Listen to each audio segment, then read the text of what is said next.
Je vais lire un passage de Conversation avec Dieu de Neil Donald Walsh. C'est un mec qui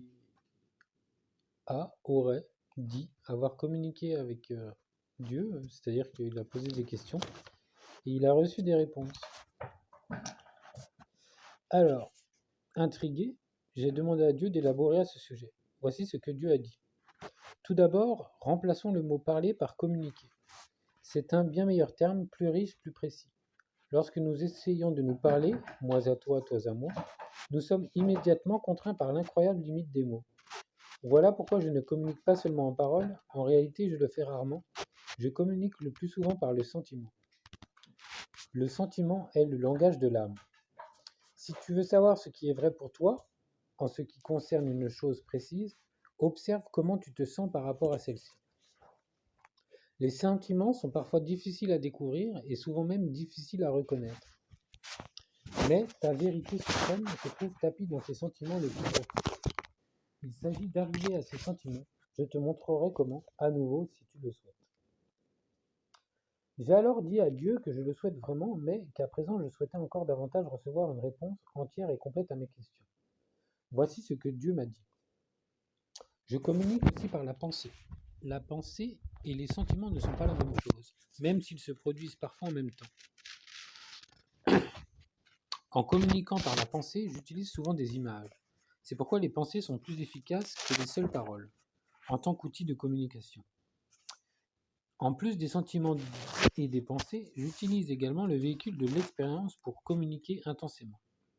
Finalement, lorsque les sentiments, les pensées et l'expérience échouent, j'utilise des paroles. C'est Dieu qui dit ça, hein, c'est pas moi.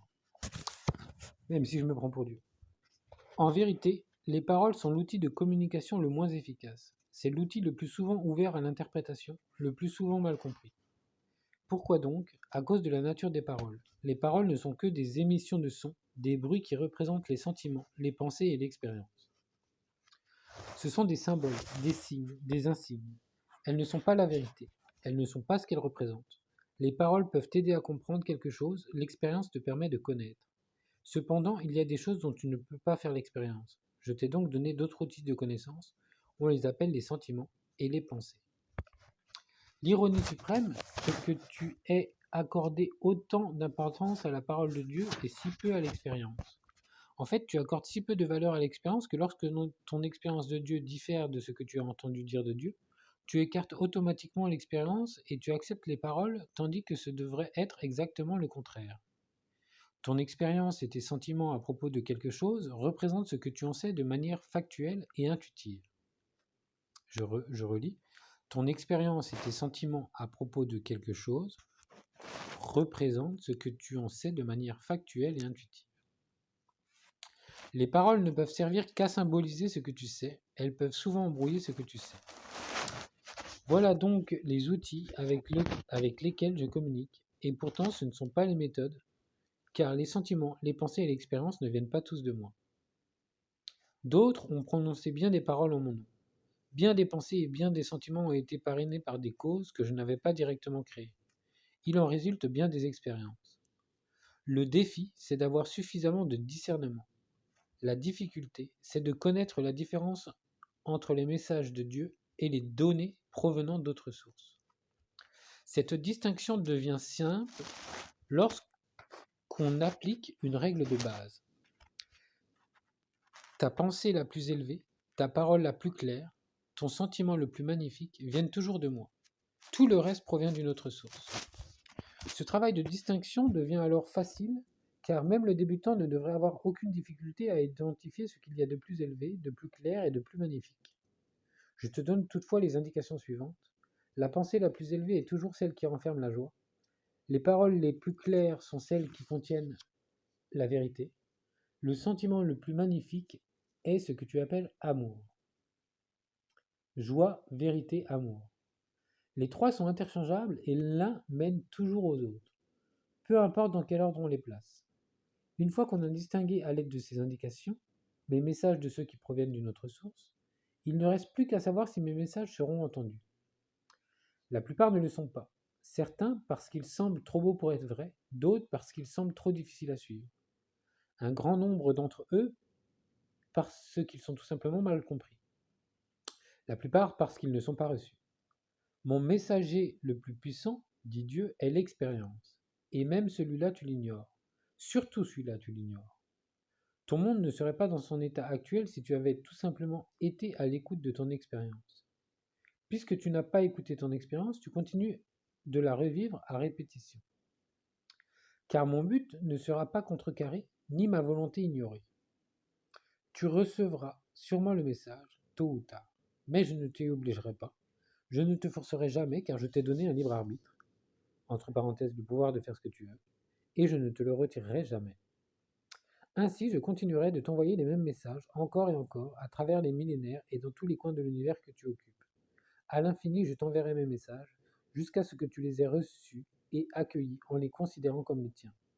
Mes messages arriveront sous 100 formes, à 1000 moments, sur 1 million d'années. Si tu écoutes vraiment, tu ne pourras les manquer. Lorsque tu les auras vraiment entendus, tu pourras les ignorer. Ainsi, notre communication deviendra sérieuse. Car dans le passé, tu t'es contenté de me parler, de me prier, d'intercéder auprès de moi, de m'implorer. Mais maintenant, je peux te répondre, comme d'ailleurs je suis en train de le faire en ce moment. Neil Donald Walsh y pose la question: comment puis-je savoir si cette communication provient de Dieu? Comment savoir si ce n'est pas ma propre imagination? Donc, Dieu répond: quelle serait la différence? Ne vois-tu pas qu'il m'est plus facile qu'autrement de travailler à travers ton imagination? Je t'apporterai exactement les pensées, les paroles ou les sentiments justes à tout moment, précisément adaptés à l'objectif du moment, par un ou plusieurs procédés. Tu sauras que ces paroles sont de moi parce que tout seul, tu n'as jamais parlé aussi clairement. Si tu avais déjà parlé aussi clairement de ces questions, tu ne serais pas en train de m'interroger. Neil Donald Walsh lui pose une autre question. Il lui pose: avec qui Dieu communique-t-il? Y a-t-il des gens extraordinaires? Y a-t-il des moments extraordinaires? Dieu répond: tous les gens sont extraordinaires et tous les moments sont précieux. Aucune personne ni aucun moment n'est plus extraordinaire qu'un autre. Bien des gens choisissent de croire que Dieu communique par des moyens extraordinaires et seulement avec des gens extraordinaires. Cela enlève à l'ensemble des gens la responsabilité d'entendre mon message et surtout de le recevoir. C'est une autre affaire et cela leur permet de prendre la parole d'un autre dans tous les domaines. Ainsi, tu n'es pas obligé de m'écouter car tu es d'avis que d'autres m'ont entendu parler de tout ce que tu peux toujours les écouter. Lorsque tu écoutes ce que d'autres gens croient m'avoir entendu dire, cela t'enlève l'obligation de penser. C'est la principale raison pour laquelle la plupart des gens se détournent des messages que je leur envoie à un niveau personnel. Si tu reconnais directement mes messages, tu es alors responsable de les interpréter. Il est beaucoup plus sécurisant et facile d'accepter l'interprétation des autres, même ceux qui ont vécu il y a 2000 ans, que de chercher à interpréter le message que tu peux fort bien recevoir en ce moment même. Mais je t'invite à une nouvelle forme de communication avec Dieu, une communication qui va dans les deux sens. En vérité, c'est toi qui m'as invité, car je suis venu vers toi sous cette forme, en ce moment, en réponse à ton appel. Neil Donald Walsh lui pose la question: pourquoi certaines personnes comme le Christ, par exemple, semblent-elles entendre un plus grand nombre de tes messages que d'autres? Dieu répond: parce que certaines personnes veulent écouter. Elles veulent écouter et elles veulent demeurer ouvertes à la communication, même lorsqu'elle paraît effrayante, tordue ou tout à fait erronée. Neil lui demande: nous devons donc écouter Dieu, même lorsque ce qui est dit semble faux? Dieu répond: surtout lorsque ça semble faux. Si tu crois avoir raison à propos de tout, pourquoi parler à Dieu? Vas-y, conforme-toi à ce que tu sais, mais remarque que tu as fait cela depuis le début des temps, et vois dans quel état se trouve le monde. Il est évident que quelque chose t'a échappé. De toute évidence, il y a quelque chose que tu ne comprends pas. Ce que tu comprends vraiment doit te sembler vrai, car vrai est un terme que tu utilises pour désigner une chose que tu acceptes. Par conséquent, ce que tu n'as pas saisi t'apparaîtra au départ faux. La seule voie utile à cet égard, c'est de te demander: qu'arriverait-il si tout ce qui me semble faux était en fait vrai?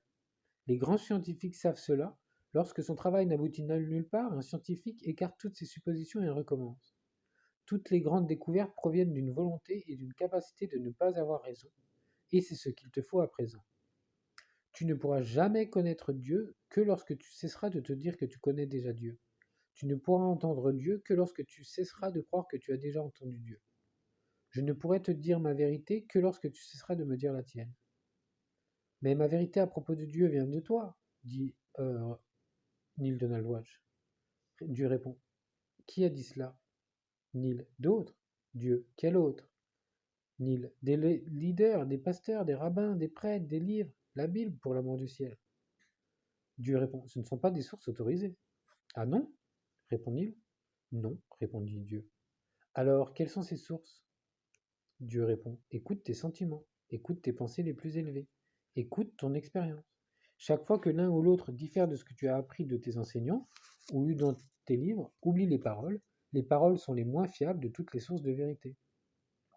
J'ai tant de choses à te dire et tant de questions à te poser, Dieu. Je ne sais pas par où commencer. Par exemple, pourquoi ne te révèles-tu pas?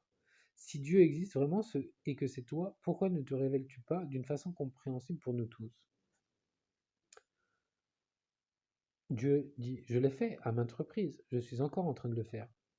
Non, je veux dire par une méthode de révélation de indiscutable, impossible à nier. Dieu lui demande, tel que quoi? Tel que d'apparaître tout de suite sous mes yeux. C'est ce que je suis en train de faire? Où? Partout où tu regardes? Non, je veux dire d'une manière indiscutable, d'une manière qu'aucun humain ne pourrait nier. De quelle façon serait-ce? Répond Dieu. Sous quelle forme voudrais-tu que j'apparaisse? Sous ta forme réelle, répond-il. Cela serait impossible car je n'ai aucune forme que tu comprennes, répond Dieu. Je pourrais adopter une forme que tu pourrais comprendre, mais alors chacun supposerait que ce qu'il a vu est la seule et unique forme de Dieu, plutôt qu'une forme de Dieu parmi tant d'autres. Les gens s'imaginent que je suis ce qu'ils voient de moi, dit Dieu, plutôt que ce qu'ils ne voient pas. Mais je suis le grand invisible et non la forme, que je revête à un moment donné. En ensemble, je suis ce que je ne suis pas. C'est du je ne suis pas que je viens et auquel je retourne, toujours. Cependant, quand j'arrive sous telle ou telle forme, une forme dans laquelle je crois que les gens peuvent me comprendre, on m'assigne cette forme à jamais. Et quand j'arrive sous n'importe quelle autre forme, à n'importe quel autre genre, Dieu dit, les premiers disent que je ne suis pas apparu au second, car je n'avais pas la même forme pour les seconds que pour les premiers, et que je n'ai pas dit les mêmes choses. Par conséquent, comment cela pouvait-il être moi? Point d'interrogation. Tu vois alors, peu importe sous quelle forme ou de quelle manière je me révèle, peu importe la manière que je choisis et peu importe la forme que je prends, aucune ne sera indiscutable. Neil, il pose la question, mais si tu faisais une chose prouvant hors de tout doute ce que tu es vraiment? Dieu répond, il y aurait toujours des gens qui diraient, c'est le diable, ou tout simplement l'imagination, ou toute autre cause que moi. Si je me révélais sous la forme de Dieu Tout-Puissant, roi du ciel et de la terre, et que j'ai déplacé des montagnes pour le prouver, certains diraient ce devait être Satan. Et c'est bien ainsi,